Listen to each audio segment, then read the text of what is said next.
And today, the Joint Readiness Training Center in Fort Johnson revealed a memorial for Sergeant William Henry Johnson. Colin Vidros has the latest from Vernon Parish.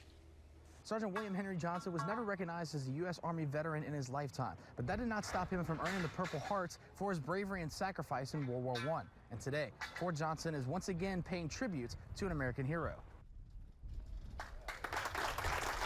The memorial sits at the front of Fort Johnson's Warrior Memorial Park.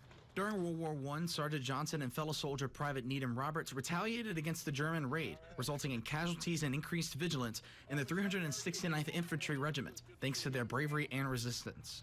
This new memorial honors Sergeant Johnson's legacy of embodying the highest ideals of patriotism, selflessness, and warrior spirit. As we unveil this monument in honor of Sergeant William Henry Johnson, we pay tribute to a man whose actions transcend time and whose spirit of bravery will forever be etched in our hearts.